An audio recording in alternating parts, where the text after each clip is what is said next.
आप सभी का फिर से एक बार स्वागत है इस लेक्चर में। तो जैसा कि हम जानते हैं कि हम कवर कर रहे हैं एग्जांपल्स एंड सॉल्यूशंस पार्ट को वेरियस टॉपिक्स के। एंड बेसिकली प्रीवियस लेक्चर में हमने कवर किया था सिविक्स पार्ट को।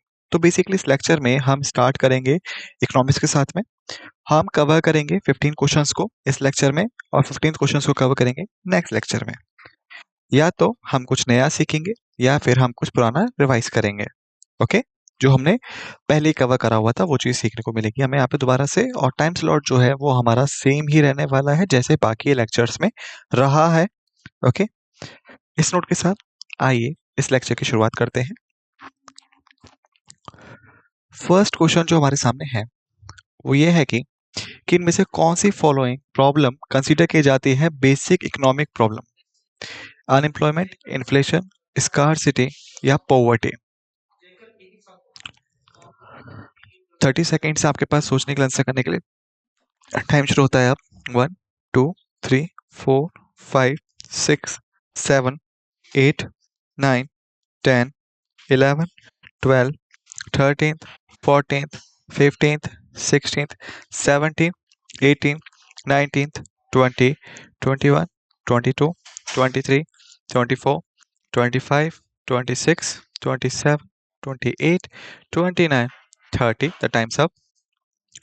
करेक्ट आंसर है सी, स्कार्सिटी। ओके, सो बेसिकली अगर हम बात करें स्कार्सिटी के बारे में तो इसका मतलब क्या होता है? Limited number of resources. Okay, जितने भी रिसोर्सेज हमारे पास हैं, चाहे वो ज़मीन हो, लैंड हो, चाहे वो लोग हों, लेबर हो, चाहे वो पैसा हो, कैपिटल हो, चाहे वो मशीन हो, चाहे वो कच्चा माल या रॉ मटेरियल हो, जितनी भी रिसोर्सेज हैं ये सब स्मॉल हैं नंबर्स में। ओके, इसकी वजह से ये स्कार्सिटी प्रॉब्लम को स्टैब्लिश करते हैं सोसाइटी में। और बाकी जितनी प्रॉब्लम्स हैं जैसे अनएम्प्लॉयमेंट हो गया, इन्फ्लेशन हो गया, पॉवर्टी हो गया, ये इन्हीं प्रॉब्लम्स की वजह से बढ़ती हैं क्योंकि ये लिमिटेड नंबर्स में है। तो इसलिए यहाँ पे स्कार्सिटी कंडीशंस है। तो कोर जो होगा वो होगा स्कार्सिटी। आइए उदाहरण लेते हैं इसको समझने के लिए कि अगर यहाँ पे 10 ही रिसोर्सेज अवेलेबल हैं,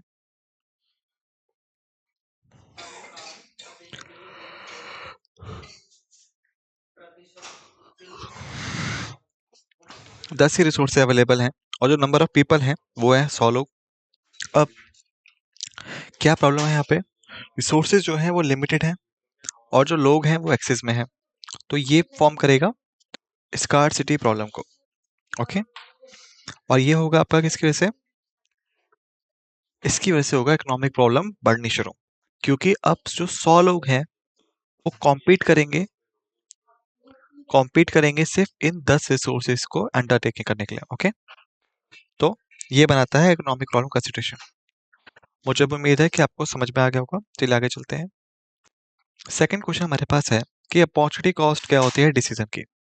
फाइनेंशियल कॉस्ट जो इनकर्ड हुई है, द बेनिफिट जो गेन हुआ है फ्रॉम डिसीजन से, नेक्स्ट बेस्ट अल्टरनेटिव फॉरगॉन की वैल्यू, या फिर total cost of decision. 30 second आपके पास सोचने के लिए, आंसर करने के लिए। समय शुरू होता है 1 2 3 4 5 6 7 8 9 10 11 12 13 14 15 16 17 18 19 20 21 22 23 24 25 26 27 28 29 and 30। Time's up. So correct answer है C, the value of the next best alternative foregone. Okay, चलिए इसको मीनिंग समझते हैं पहले इसके। तो टोटल जो है वैल्यू जो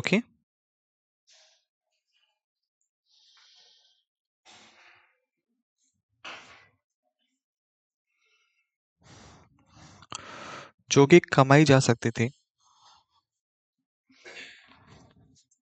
bye availing the next, alternative के द्वारा। तो ये होती है अपॉर्चुनिटी कॉस्ट। आप इसको यहाँ पे लिख भी सकते हैं चाहे तो, कि टोटल वैल्यू है जो कि कमाई जा सकती थी अवेल करने के द्वारा नेक्स्ट बेस्ट अल्टरनेटिव को। चलिए उदाहरण लेते हैं कि मान लीजिए ये आप है और अब आपको दो जॉब ऑप्शंस मिलते हैं। एक है आपकी 15,000 के लिए, एक है आपका 20,000 के लिए। ओके, तो अब आपको सिर्फ इनमें से एक ही चूज करना है, आप दोनों को एक साथ चूज नहीं कर सकते। ओके, क्योंकि ये इशू होता है आपका स्कार्सिटी का।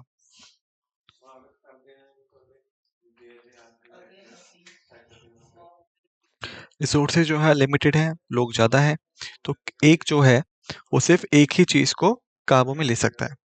तो अब आपको सिलेक्ट करना है इनमें से एक, आप दोनों को ही सिलेक्ट नहीं कर सकते। या तो आप 15,000 को चूज करेंगे या फिर आप 20,000 को चूज करेंगे। चलिए उदाहरण लेते हैं कि आप 20,000 को, यहाँ पे आप 20,000 को सिलेक्ट कर लेते हैं। ठीक है, तो जो आपकी अपॉर्चुनिटी कॉस्ट होगी वो होगी ₹15,000, क्योंकि ये वो अमाउंट है जो कि फॉरगॉन है, जो कि आप कमा सकते थे, लेकिन आपने इसको चूज नहीं किया। तो ये होती है कॉन्सेप्ट अपॉर्चुनिटी कॉस्ट का। यानी इसका मतलब हुआ कि आपके पास अपॉर्चुनिटी है जो कि टोटल कॉस्ट में थी ₹15,000 में। ओके, तो ये है आपका कॉन्सेप्ट। ऑलराइट, थर्ड क्वेश्चन हमारे पास है, माइक्रो इकोनॉमिक्स जो है वो स्टडी है किसकी? ओरल इकोनॉमी की, behaviour of individual economic agents की, गवर्नमेंट पॉलिसीज की, इंटरनेशनल ट्रेड की। 30 सेकंड आपके पास सोचने के लिए, आंसर करने के लिए। समय शुरू होता है आप 1 2 3 4 5 6 7 8 9 10 11 12 13th 14th 15th 16th 17th 18th 19th 20 21 22 23 24 25 26 27 28 29 30। The time's up. Correct answer है इसका B, the behaviour of individual economic agents. Basically जो इकोनॉमिक्स है वो दो मेन टर्म्स में सीखी जा सकती है,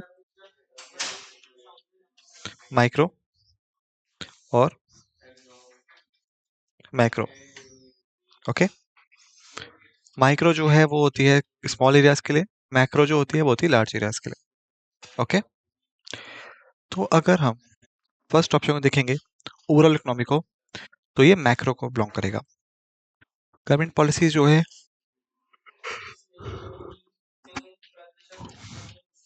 तो वो भी मैक्रो के पास जाएगी। क्यों? क्योंकि ये पर्टिकुलर सेगमेंट के लिए नहीं होती, लोगों के लिए होती है। इंटरनेशनल ट्रेड भी ही लार्ज उस पर जाएगा क्योंकि बहुत सारे स्टेक होल्डर्स इन्वॉल्व होते हैं। तो सिर्फ क्या बचा है यहाँ पे, जो इंडिविजुअल इकोनॉमिक एजेंट्स हैं। क्यों? क्योंकि जो ये लोग हैं ये होते हैं स्मॉल फील्ड से।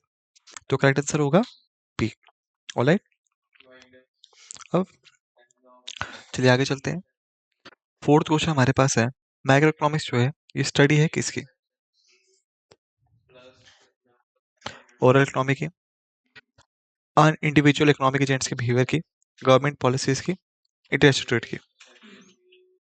तो आपके पास 40 सेकेंड्स हैं सोचने के लिए क्रिटिकली, और फिर आप आंसर करेंगे। आपका समय शुरू होता है अब 1 2 3 4 5 6 7 8 9 10 11 12 13th 14th 15th 16th 17th 18th 19th 20 21 22 23 24 25 26 27 28 29 30 31 32 33 34 36 35 36 37 38 39 40।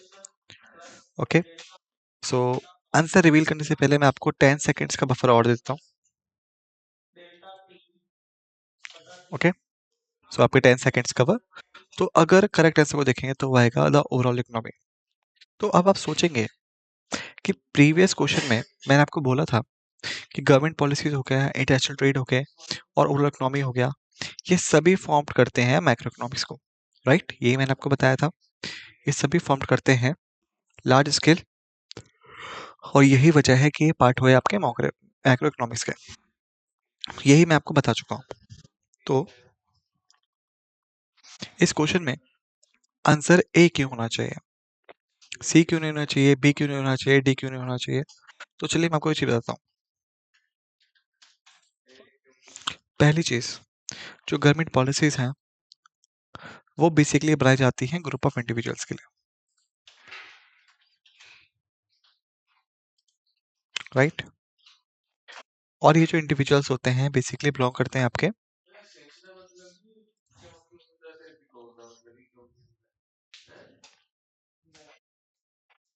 Same countries हैं, ओके? और यदि हम बात करें इंटरनेशनल ट्रेड की, तो बेसिकली हम बात कर रहे होते हैं पर्टिकुलर इंटरनेशनल ट्रेड की,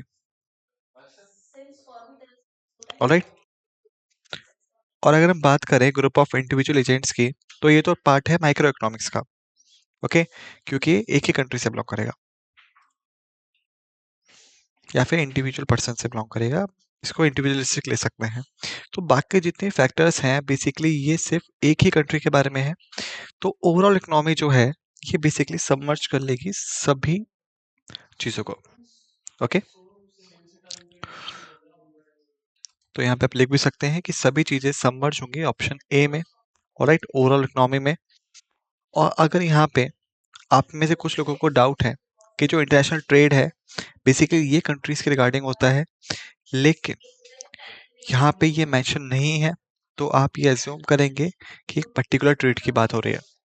और अगर ये बात होती international trade off the countries की, तो ये आंसर होता, ना कि ए इस सिनेरियो में। लेकिन यहाँ पे हमें कोई भी इंफॉर्मेशन ऐसी नहीं दी गई है, तो हम आंसर मान के चलेंगे ए को, ओवरऑल इकोनॉमी को, ऑलराइट?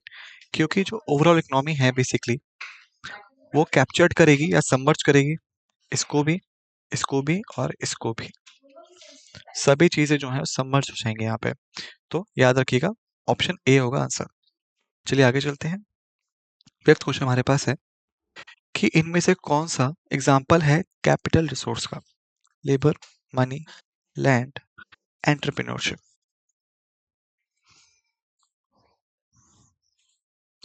30 सेकेंड्स आपके पास सोचने का आंसर करने के लिए। समय शुरू होता है अब। 1, 2, 3, 4, 5, 6, 7, 8, 9, 10, 11, 12, 13, 14, 15, 16, 17, 18, 20, 21, 22, 23, 24, 25, 26, 27, 28, 29, 30। Time's up. करेक्ट आंसर है इसका बी, ओके? सो बेसिकली अगर हम बात करें मनी की और ये कैसे कनेक्टेड है कैपिटल रिसोर्स से, सो बेसिकली फर्स्ट हमें समझना पड़ेगा कि कैपिटल का मतलब क्या होता है इकोनॉमी में। कैपिटल जो है बेसिकली इकोनॉमिक्स में वो होती है मॉनेटरी वैल्यू,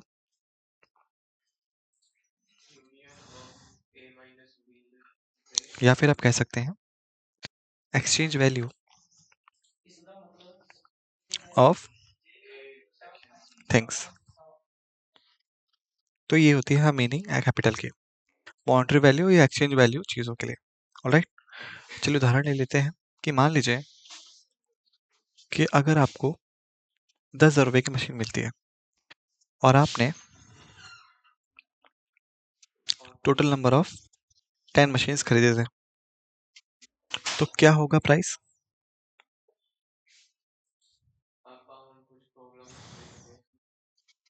1 लाख, ऑलराइट? तो 1 लाख हो जाएगा इसका प्राइस, ऑलराइट? तो 1 लाख होगा यहाँ पे प्राइस।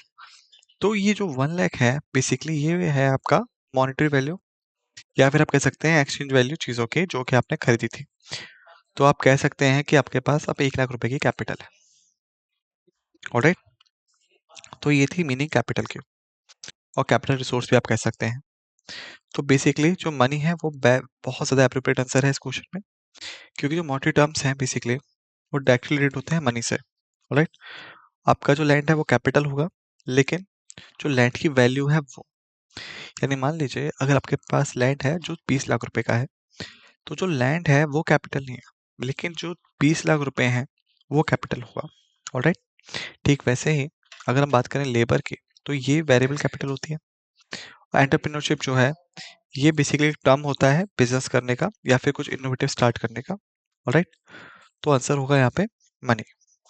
ओके, 6th क्वेश्चन हमारे पास है कि कौन सा इकोनॉमिक सिस्टम रिलाइज करता है मार्केट फोर्सेस पे डिटरमाइन करने के लिए प्राइसेस और allocation of resources. Command economy, mix economy, market economy, traditional economy. 30 seconds आपके पास सोचने का आंसर करने के लिए समय शुरू होता है। 1 2 3 4 5 6 7 8 9 10 11 12 13th 14th 15th 16th 17th 18th 19th 20 21 22 23 24 25 26 27 28 29 30। सब करेक्ट आंसर है इसका मार्केट इकोनॉमी। ऑलराइट, तो बेसिकली अगर हम बात करें कमांड इकोनॉमी की, तो बेसिकली इसको हम सोशलिस्ट इकोनॉमिक्स के नाम से भी जानते हैं। ऑलराइट, जो मार्केट इकोनॉमी है उसको हम कैपिटल इकोनॉमी के नाम से भी जानते हैं। ओके, ट्रेडिशनल इकोनॉमी जो है उसको हम बार्टर इकोनॉमी के नाम से जानते हैं। ऑलराइट, जो मिक्स इकोनॉमी है बेसिकली उसको हम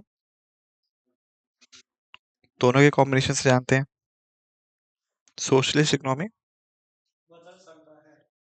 प्लस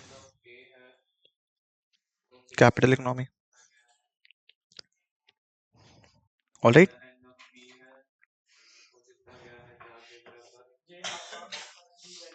चलिए अब कॉन्सेप्ट समझते हैं कि कैसे ये कॉन्सेप्ट है और कैसे आंसर ये हो सकता है। तो बेसिकली फर्स्ट है सोशलिस्ट इकोनॉमी। तो ये जो इकोनॉमी है इसका पर्टिकुलर मतलब होता है कि यहाँ पे कोई भी प्राइवेट ओनरशिप नहीं रहेगी। प्राइवेट ओनरशिप नहीं है, और जो गवर्नमेंट है वो डिसाइड करेगी इकोनॉमी के तीनों मेन क्वेश्चंस को, जो कि होंगे आपके क्या प्रोड्यूस करना है, ओके, कैसे प्रोड्यूस करना है, और किसके लिए प्रोड्यूस करना है। तो ये जो तीन मेन क्वेश्चंस हैं इन्हें कौन डिसाइड करेगा, गवर्नमेंट डिसाइड करेगी, what to produce, how to produce और होम टू प्रोड्यूस। ओके, लेकिन जब बात आएगी आपके इकोनॉमी की, तो यहाँ पे आता है आपका प्राइवेट ओनरशिप।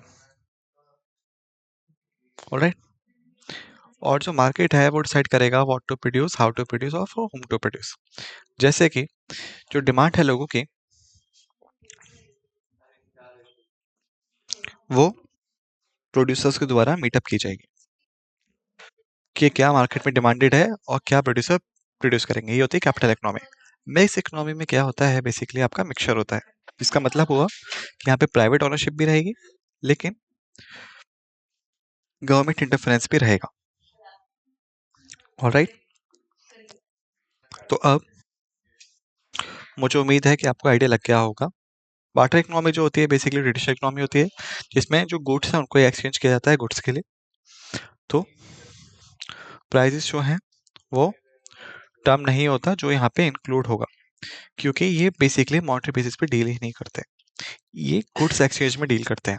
ऑलराइट, फर्स्ट जो है वो है कमांड इकोनॉमी, जहाँ पे यहाँ पे कोई भी प्राइवेट ओनरशिप नहीं है, गवर्नमेंट डिसाइड करेगी प्राइसेस को और तीनों मेन क्वेश्चंस को। तो जो मार्केट फोर्सेस है वो एप्लीकेबल ही नहीं है सोशलिस्ट इकोनॉमी में।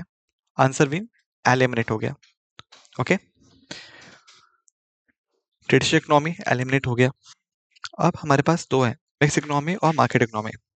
तो मिक्स इकोनॉमी में प्राइवेट ओनरशिप तो होती है लेकिन गवर्नमेंट इंटरफेरेंस रहेगा। तो जो मार्केट फोर्सेस है वो फुल्ली अलाउड नहीं होती डिटरमाइन करने के लिए प्राइसेस को और रिसोर्सेज एलोकेशन को। सो मिक्स इकोनॉमी भी हो गया एलिमिनेटेड। अब कौन सा बचा? मार्केट इकोनॉमी बचा। मार्केट इकोनॉमी में क्या होता है कि जो प्राइवेट ओनरशिप है वो रहेगी यहाँ पे, और जो मार्केट फोर्सेस हैं वो यहाँ पे अलाउड होती हैं डिमांड एंड सप्लाई को मीटअप करने के लिए।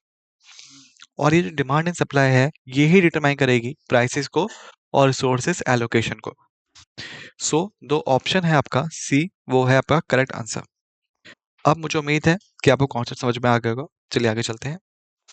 सेवंथ क्वेश्चन हमारे पास है कि इनमें से कौन सा की कैरेक्टरिस्टिक्स है ट्रेडिशनल इकोनॉमी का। बहुत ही इजी क्वेश्चन है। Private ownership, central planning by the government, Reliance custom and traditions पे,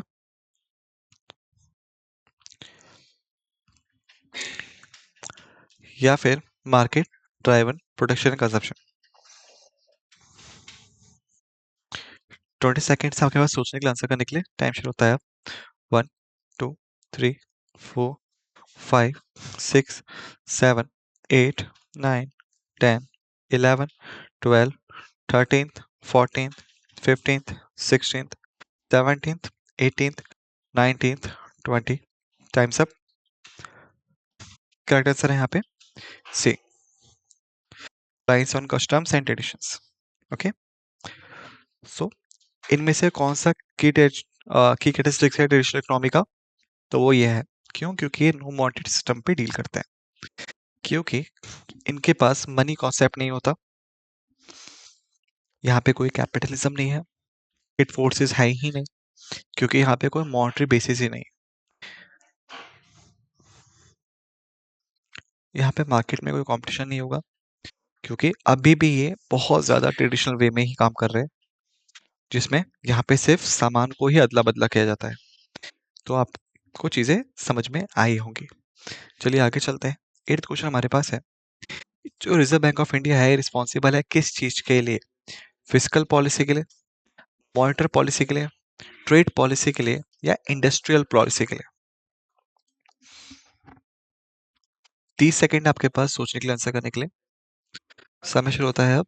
1 2 3 4 5 6 7 8 9 10 11 12 13th 14th 15th 16th 17th 18th 19th 20 21 22 23 24 25 26 27 28 29 30।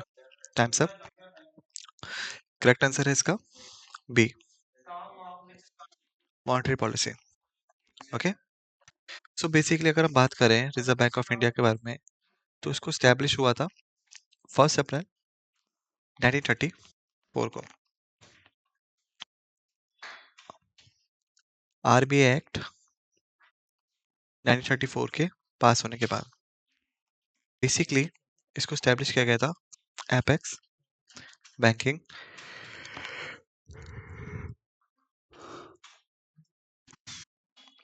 Institution के तौर पे, और ये सर्व करता था दोनों को, बैंकिंग इंस्टीट्यूशंस को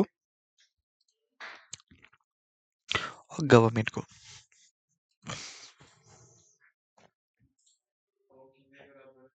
ओके,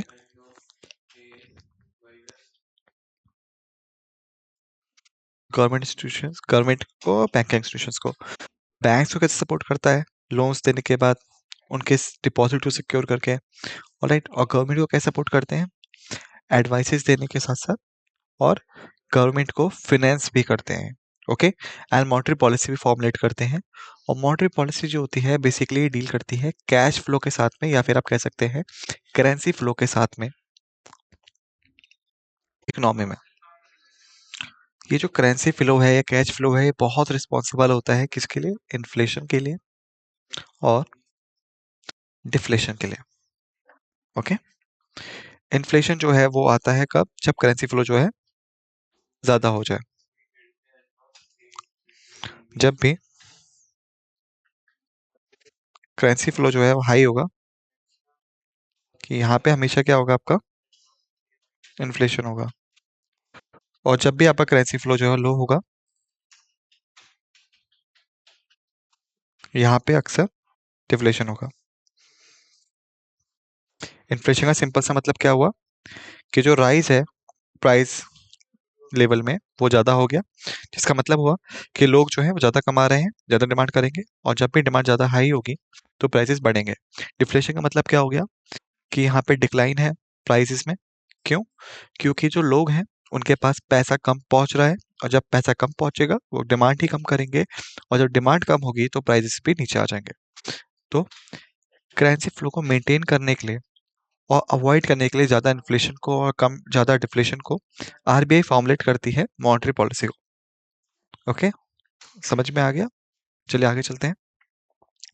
नाइन्थ क्वेश्चन हमारे पास है कि इंडिया में कौन सी बॉडी फॉर्मुलेट करती है कंट्रीज के फिस्कल पॉलिसीज को?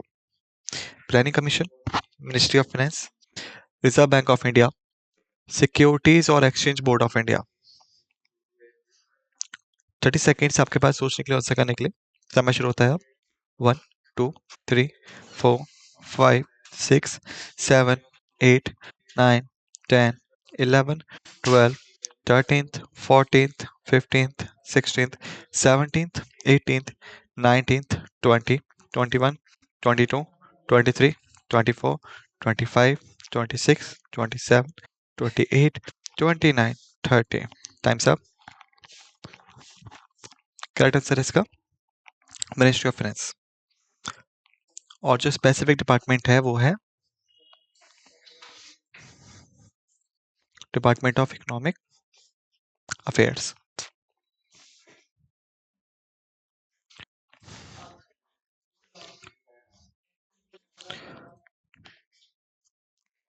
और ये रिक्वायर्ड होते हैं मेंटेन करने के लिए एनुअल फाइनेंशियल स्टेटमेंट को, जो कि आपका लोकली जाना जाता है बजट के तौर पे। ओके, बजट में यहाँ पे मेंशन होता है फिस्कल पॉलिसी का, यानी मतलब हुआ कि जो गवर्नमेंट है उसका जो एक्सपेंडिचर है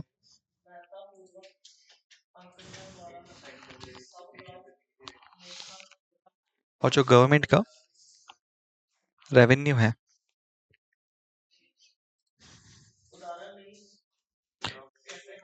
पर्टिकुलर टाइम पीरियड के दौरान।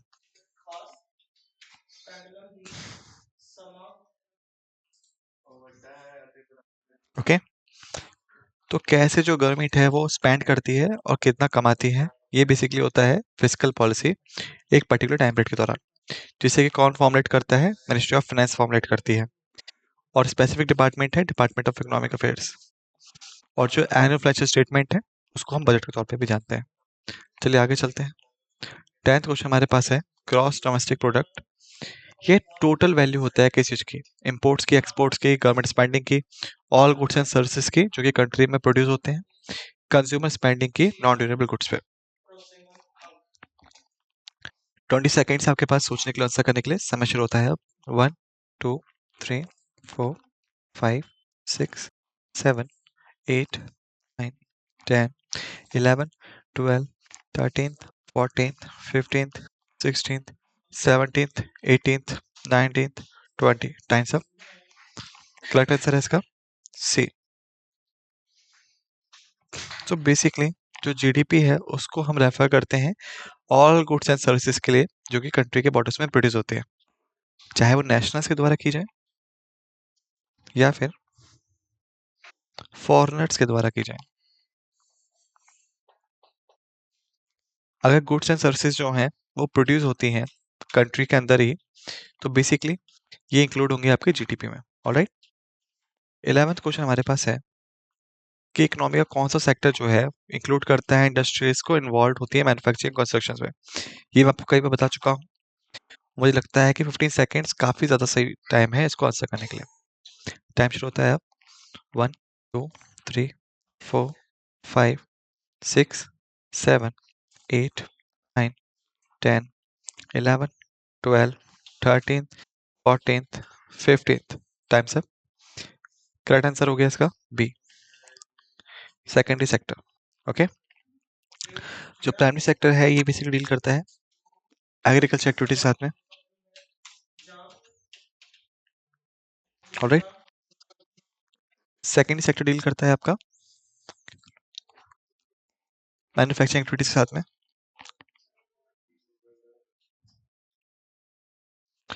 टर्शियरी सेक्टर डील करता है आपका सर्विसेज के साथ में, चाहे वो टेलीकॉम हो या बैंकिंग हो। क्वार्टनरी सेक्टर जो है बेसिकली डील करता है आपका रिसर्च एंड डेवलपमेंट फैसिलिटीज के साथ में।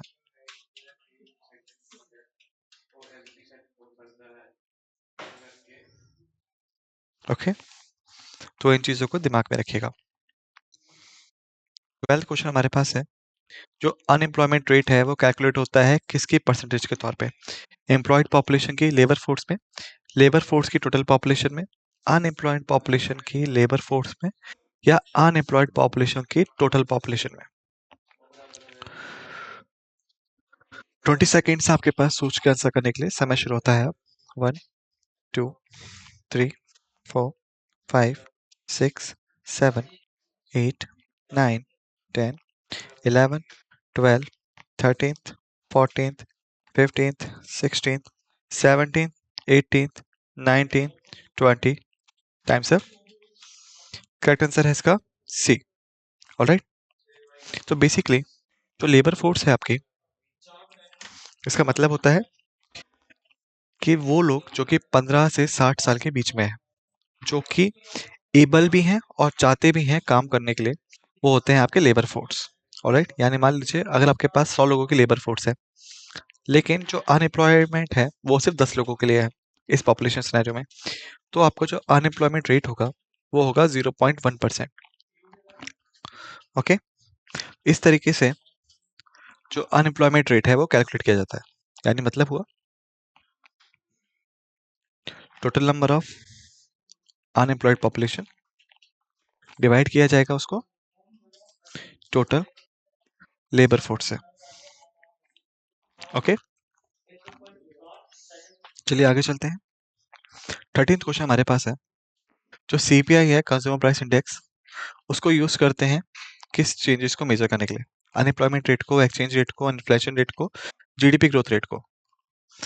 तो इन ऑप्शंस को देखने के बाद आप आसाम से आंसर कर सकते हैं। ऑलराइट, 15 सेकेंड्स आपके पास। ऑलराइट, टाइम शुरू होता है अब। 1 2 3 4 5 6 7 8 9 10 11 12 13 14 15 टाइम्स अप। करेक्ट आंसर है सी, क्योंकि हम डील कर रहे हैं प्राइस के साथ में, यानी मतलब हुआ कि, कि हम डील कर रहे हैं इन्फ्लेशन रेट के साथ में। 14 क्वेश्चन हमारे पास है कि कौन सा इकोनॉमिक इंडिकेटर है रिफ्लेक्ट करता है ओवरऑल हेल्थ इकोनॉमी की, और यूज किया जाता है आइडेंटिफाई करने के लिए पीरियड्स ऑफ राइजेशन और expansion?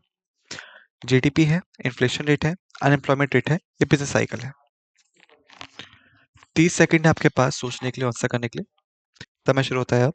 1 2 3 4 5 6 7 8 9 10 11 12 13th 14th 15th 16th 17th 18th 19th 20 21 22 23 24 25 26 27 28 29 30 time's up. Correct answer है डी, बिजनेस साइकिल। तो बेसिकली ये आइडेंटिफाई करता है रेसेशन को और एक्सपेंशन को। ओके, लास्ट क्वेश्चन हमारे पास है, लेफर कर्व जो है वो इलिस्ट्रेट करता है रिलेशनशिप किसके बीच में? इन्फ्लेशन और अनएम्प्लॉयमेंट के बीच में, टैक्स रेट और टैक्स रेवेन्यू के बीच में, इंटरेस्ट रेट और इन्वेस्टमेंट के बीच में, गवर्नमेंट स्पेंडिंग या फिर इकोनॉमिक ग्रोथ के बीच में? 20 सेकंड आपके पास सोचे के आंसर करने के लिए। समय शुरू होता है अब। 1 2 3 4 5 6 7 8 9 10 11 12 13th 14th 15th 16th 17th 18th 19th 20 times up. Correct answer है इसका बी। तो बेसिकली अगर हम बात करें लेफर्स कर्व के बारे में, तो ये होता है आपका इस तरह से। ओके, ये सिंपली दिखाता है आपका कि जब टैक्स बढ़ता है, तो टैक्स रेवेन्यू है वो भी आपका बढ़ेगा। ओके, लेकिन एक सर्टेन पॉइंट तक। तो ये हुआ टैक्स रेवेन्यू और ये हुआ आपका टैक्स रेट। कुछ समय पश्चात जब ये पीक पे पहुंचेगा तो जो टैक्स रेवेन्यू है वो डिक्लाइन होना शुरू हो जाएगा, क्योंकि जब लोगों को फ्रस्ट्रेशन होगी हाई टैक्सेस पे करने के बाद, हाई टैक्स रेट की वजह से वो क्या करना स्टार्ट कर देंगे, टैक्स अवॉइडेंस स्टार्ट कर देंगे। ऑलराइट, ऑलराइट, इसकी वजह से क्या होगा, जो टैक्स रेवेन्यू है वो कम हो जाएगा। ओके, सो स्टूडेंट्स, इस लेक्चर में हमने कवर किए हैं 15 क्वेश्चंस को। नेक्स्ट लेक्चर में हम कवर करेंगे 15 मोर क्वेश्चंस को। तब तक के लिए सभी फैक्ट्स एंड फिगर्स को रिवाइज कीजिएगा जो हमने यहाँ पे डिस्कस किए हैं, और रेडी रहेगा नेक्स्ट लेक्चर के लिए। इस नोट के साथ इस लेक्चर को समाप्त करते हैं। आप सभी का धन्यवाद।